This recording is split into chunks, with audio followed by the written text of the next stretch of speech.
ਲੈ ਚਾਬੀ ਐ ਲੈ ਫੜ ਲੈ ਸਾਂਭ ਲੈ ਚਾਬੀ ਮੈਨੂੰ ਵਾਪਸ ਮੋੜ ਕੋਈ ਨਾ। ਇਹ ਬੀਬੀ ਕਹਿ ਰਹੀ ਮੈਨੂੰ ਵਾਪਸ ਮੋੜ ਕੋਈ ਨਾ। ਤੂੰ ਐ ਪੁੱਠਾ ਮੈਵਾ ਸਿੱਧੀ ਤੇਰਾ ਮੇਰਾ ਜੋੜ ਕੋਈ।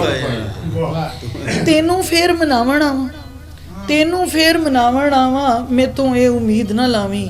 ਮੈਂ ਵੀ ਅੱਕੀ ਬਹੁਤ ਪਈਆਂ ਮੈਨੂੰ ਤੇਰੀ ਥੋੜ ਕੋਈ ਨਾ।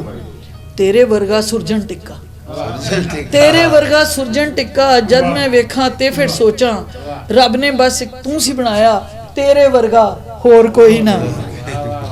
मापियां नू जे आखण जावां मापियां नू जे आखण जावां ओ भी अगों ये समझावण रब ने तेरे लेख सी लिखिया रब दा आखा मोड़ कोई ना।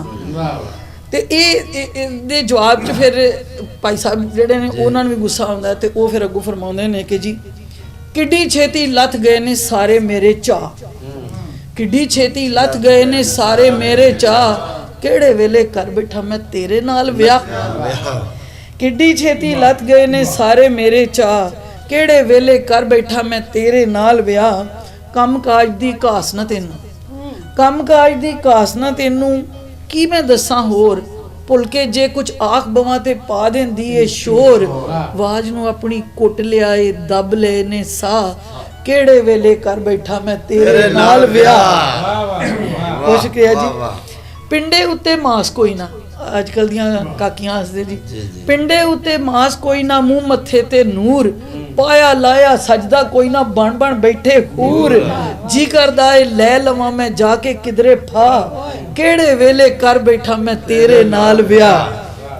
फिर वो कहंदा जी मुंह मत्थे ते लगदा सा मैं मुंह मत्थे ते लगदा सा मैं भावें रंग सी काला हुण ते मेरे मुंह दे उत्ते फिकरां तणिया जाला।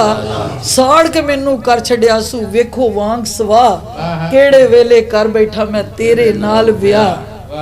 फिर वो आखिर ते कहंदा जी के फुफी दे घर आस सी मैनू ਉਹ ਰਵਾਇਤੀ ਸਾਡਾ ਜਿਹੜਾ ਇੱਕ ਮਾਂ ਦਾ ਤੇ ਨਨਾਣ ਭਰਜਾਈ ਵਾਲੀ ਗੱਲ ਜਿਹੜੀ ਤੁਸੀਂ ਸਾਜਦ ਬਾਈ ਨੇ ਵੀ ਕੀਤੀ ਕਿ ਫੁੱਫੀ ਦੇ ਘਰ ਆਸ ਸੀ ਮੈਨੂੰ ਦਿਲ ਵਿੱਚ ਰਹਿ ਗਈ ਜਿਹੜੀ ਮਾਂ ਨੇ ਆਡਾ ਲਾ ਕੇ ਤੇਰੇ ਵਰਗੀ ਨੂੰ ਸਹੇੜੀ।